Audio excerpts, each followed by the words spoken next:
Welcome to Inside UPIKE Athletics, presented by Justice Broadcasting. An exciting interview with the athletic director and football coach at University of Pikeville, Coach Fipps. Coach, I've been looking forward to our interview all day long.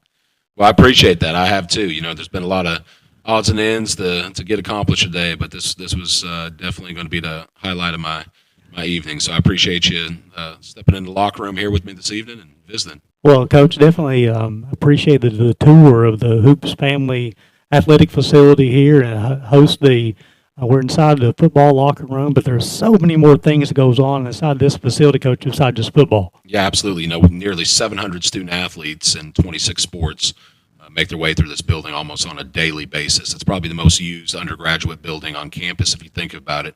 Over 50% of our student athletes or 50% of our student body are student athletes. So it's pretty amazing. You know, got a lot of good things going on here, done a lot of renovations, which I'm sure you'll talk about here shortly. But we love the fact that this is the hub for athletics, and until Bear Mountain's built, that is. Well, you know, Coach, we'll definitely get to Bear Mountain because that is an exciting project that is going on here, and not just on campus, but throughout the entire community. A lot of folks are excited about that too. Yeah.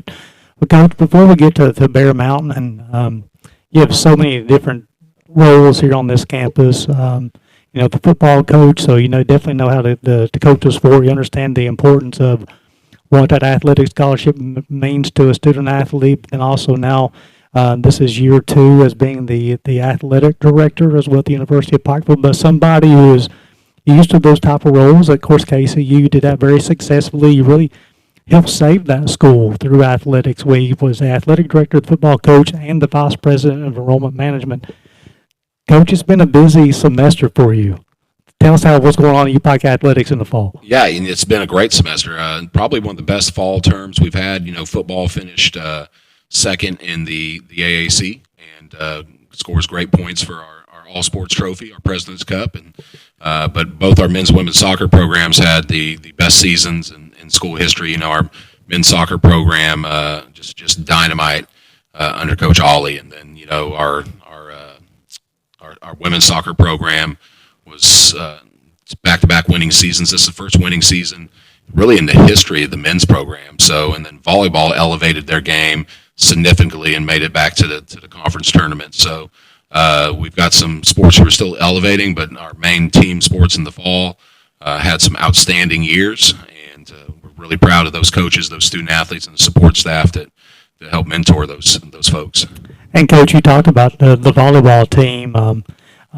had an opportunity to be involved with them within the fall. There's only really a couple of games for getting that top seed going into the national, to the conference tournament, which would propel them into the national tournament. They're just a couple of games from there. And you also talked about the other programs. Women's golf, the highest ranking ever. I think 14th or 15th in the country, Coach? Yeah, absolutely. So I think there are 14 coming out of the fall. The interesting thing is that's kind of a preseason deal there. It's a 2-semester sport, but the championship segment is in the spring, so they kind of got themselves elevated in position to start off in a really, really fine spot in terms of their ranking going into the real meat of their season and their year. Coach, something I've been very impressed with what you're doing with UPIKE Athletics is you're continuing to add sports at the University of Pikeville, and definitely you can see things about being an enrollment booster, but I see that more scholarship opportunities for student athletes, and you and I have had a lot of conversations in the past. When somebody's involved in something on campus, the likelihood of them completing that degree goes up tremendously, Coach. Yeah, people want to be connected. Life is about relationships. Whether it's the relationship that you have with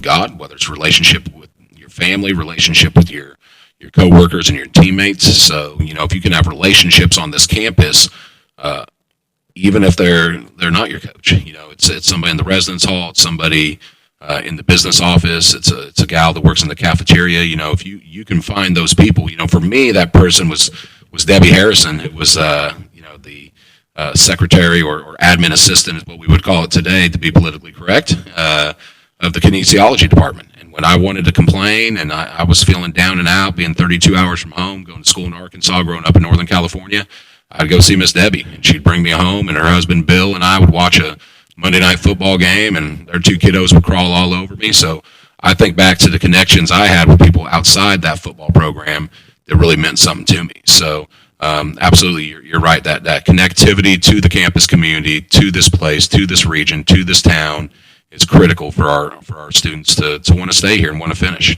And Coach, even outside of just the student athlete and the scholarship money and the connectivity on campus, just what it means to the community, the region, right? I mean, you have more people filtering through town and spending money in restaurants, gas stations, where it may be, but just activity through a town. It's such a good job for me. It's a benefit for the entire region. It is. We bring a lot of dollars. The value to this region, especially since the economy has shifted away from coal.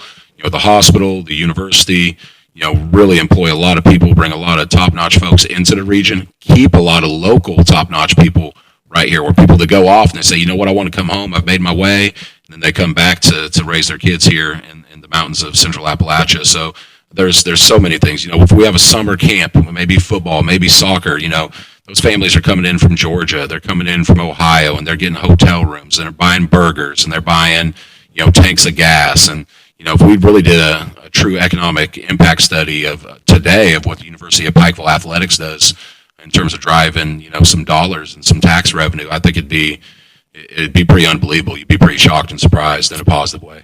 And Coach, you were sharing with me before we started recording, you've had some coaching stops in the past and coaching throughout this league, about usually the size of the town that a small school is associated with is usually a little smaller, don't have a lot of things to do in a town. But yeah, you can say, I call them truck stop towns. Truck stop towns. Truck stop towns, and Coach, Pikeville's not that town. I mean, you talk about the arena, you talk about concerts, movies, a lot of things going on around. We talk a lot about that this is the middle of nowhere. Nowhere comes to the middle to spend money.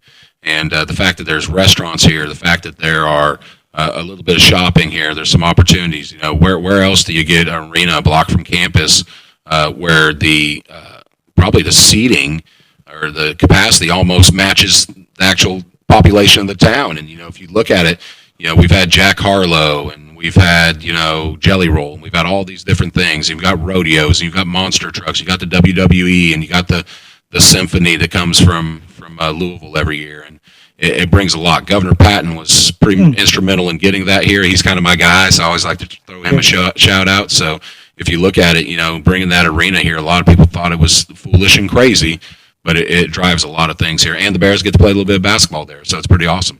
And also just the location. You talk about, again, go back to benefits for the UPIKE students, how it's walking distance of campus. As a matter of fact, Coach, if you can, speaking of our student athletes or just students at the University of Pikeville, you ride an elevator down, you walk through the parking garage, and then you come to the other side, you have another breezeway, it's covered, and then there's covering the walk all the way until you cross the street. So if it's raining, you're covered until you walk across the street. So the amount of time that you're in the raincoat is very, very minimal. Yeah, it's just a couple football fields away from campus. Really, it's pretty phenomenal, and you always think it's funny when people social media. They see me and my daughter and at a concert or this or that, and they go, "Where were you, Lexington? Where were you, Louisville? Where were you, Columbus, Nashville?" No, we were in Pikeville.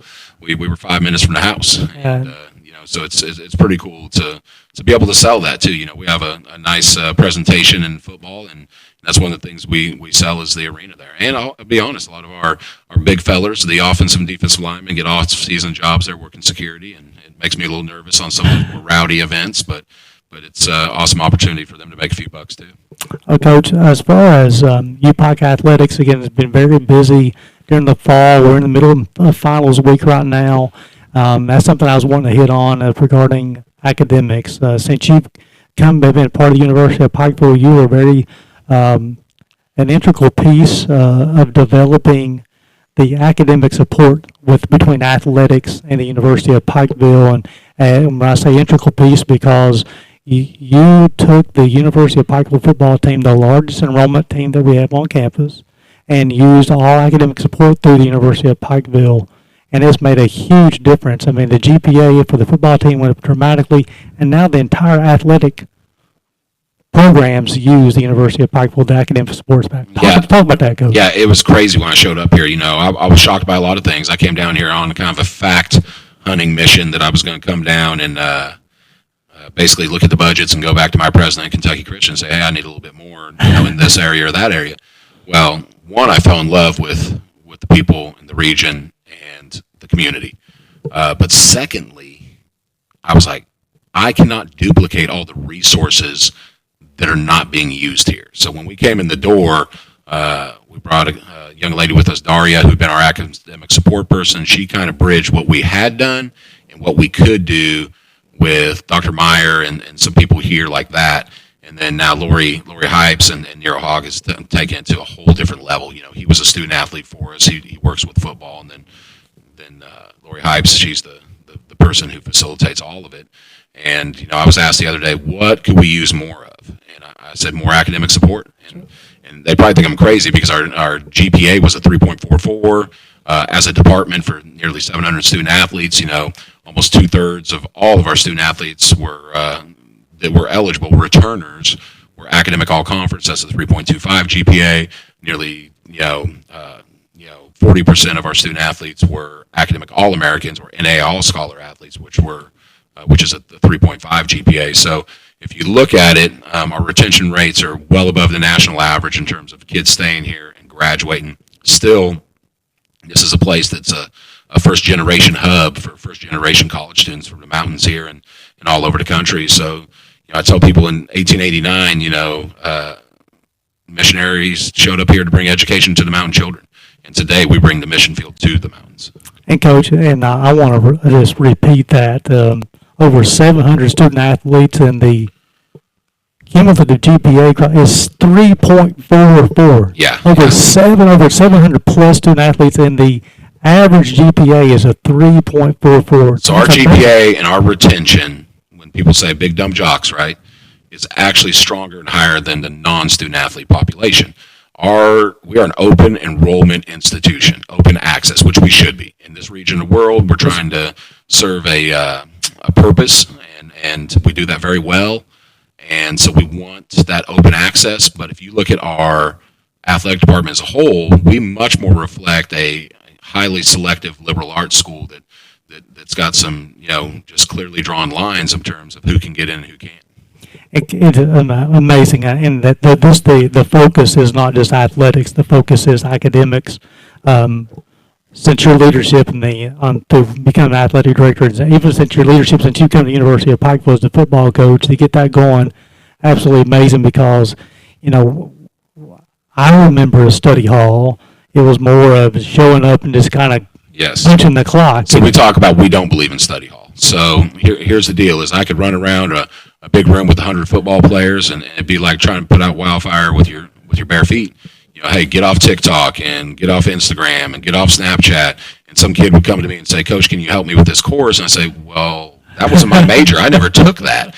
Or we can push those kids to the professionals on the hill who can really help. And also through the academics, the sports system that is now set up with Lori and her crew, and now you have somebody who excels in a class to have an opportunity to earn a little bit of money and become a tutor. Yes, that's right. In academic support, so it's awesome, Coach. No, there's a lot of unintended consequences that benefit our students. None of them are negative.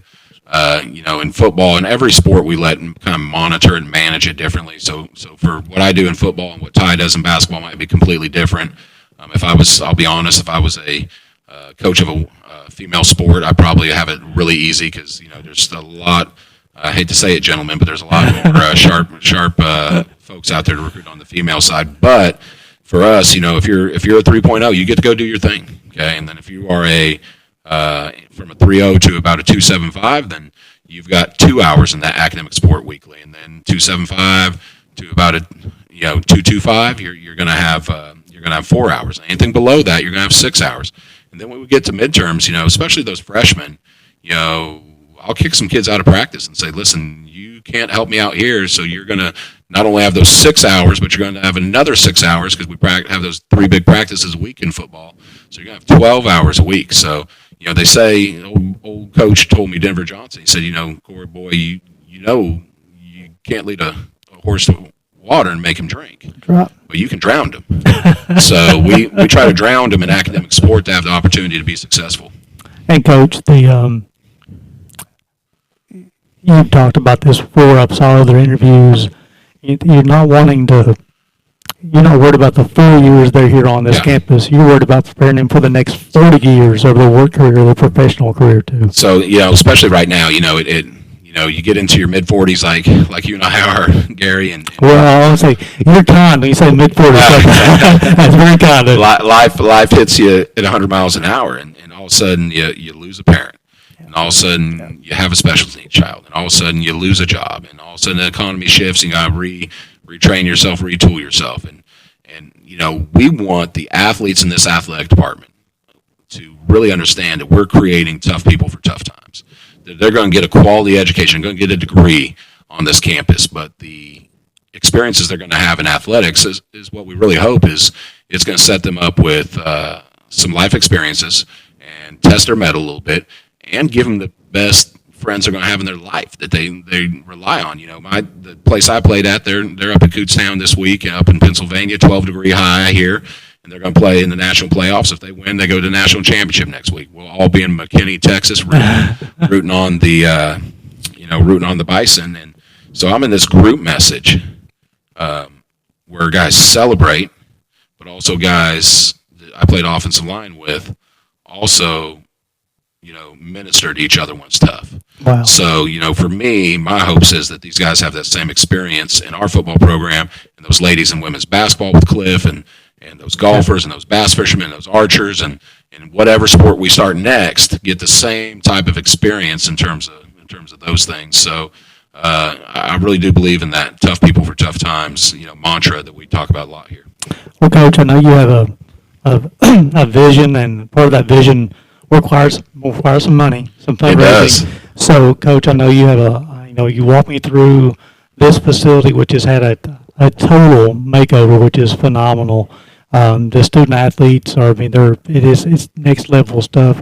I know you have a lot of facilities that you're wanting to replace, a football field, which now it's a city-owned field, and you share with the high school, and the baseball and softball field, trying to get those moved, and of course, Bear Mountain. So tell us a little bit more about Bear Mountain, Coach. Yeah, so, Bear Mountain is going to be a complete outdoor campus, essentially with a softball field, a separate baseball, complex, and separate, soccer, football combo, and then even a separate, track and field, and then all the other sports. So we imagine if you're an outdoor sport kiddo, you're going to be up there. And then this building here in Hoops would be a basketball operations building and volleyball operations building at some point, a court sport operations building, and try to get out and maybe even get out of the arena and retool the old gym at some point. So we've got a lot of things we want to do. It does take money. It's kind of hard to raise money for peanuts, which some of these projects, you're talking about $50, $60, $100,000. You say that's not peanuts, but when you're talking about probably $40, $50 million for Bear Mountain, you can't conflict with the two things. So we've tried to go out and find those big dogs, those big donors, and we've acquired some money from the state legislature and the infrastructure budget 2 years ago, and we've made another ask this year, and a reclamation fund that helps clean up old coal mines, which the property we purchased is a mountaintop removal, and so you got those things going, and Laura Dameron and Lori Worth and those folks are really pushing forward with that, and then you got us over here just trying to find layups, trying to find just regular old shots on goal that don't conflict with that. So some corporate sponsorship dollars have really helped all this. Okay, corporate sponsorship dollars in terms of Food City and some of our local businesses that want to help in the National Guard for signage, and we take that money, which populates through the gym, the court sports, and then really football, and then we try to put that we put about $60,000 into this weight room project out of those things, and then if you look at it from there.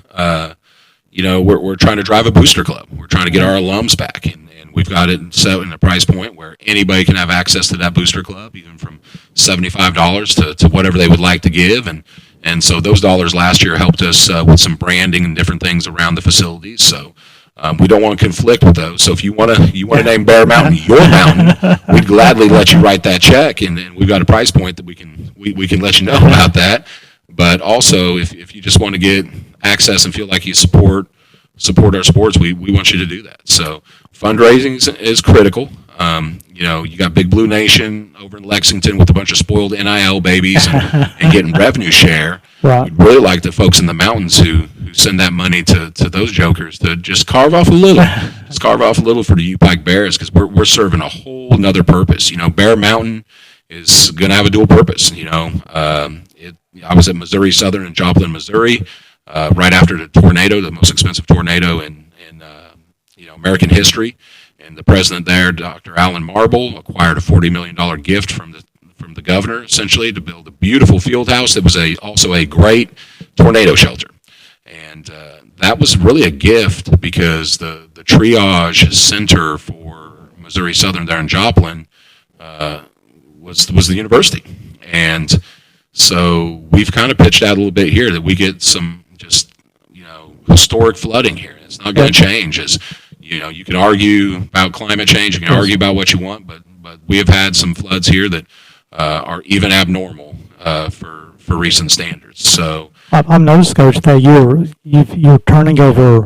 I know you work very closely with the advancement team, and you guys are turning over every rock you can to try to piece this money together. You talked about like how Missouri Southern was the triage area, and UPIKE has that history. A couple of years ago, that's why flooding. You talked about Red Cross stayed in the door. Well, and they try to land these big choppers with relief stuff on a big muddy pit of a baseball field, and so I'm envisioning right then, and so is our president, Dr. Burton Webb. What if Bear Mountain you could flip the locker rooms and the showers and all those facilities on a dime to support FEMA, to support local efforts, to support the relief efforts, and be able to land those helicopters on those big, beautiful parking lots up there, and have clean water and cleaning supplies and blankets and all those things, dry blankets and towels and such, and clothing for the people who need it. So people really got behind that. And that's why we got that first chunk of money from the state legislature, which that money has now been released, and there's actually bids out there to be unsealed in terms of the road and some of the infrastructure. So I do believe there's going to be nothing like it. And not only is it going to serve that purpose of disaster relief, but let's be honest, here in Eastern Kentucky, it's a struggle for some of our families who have some special needs kiddos. And what if in that track facility, what if in those athletic facilities, for the first time in the history of Eastern Kentucky and Central Appalachia, we could have our own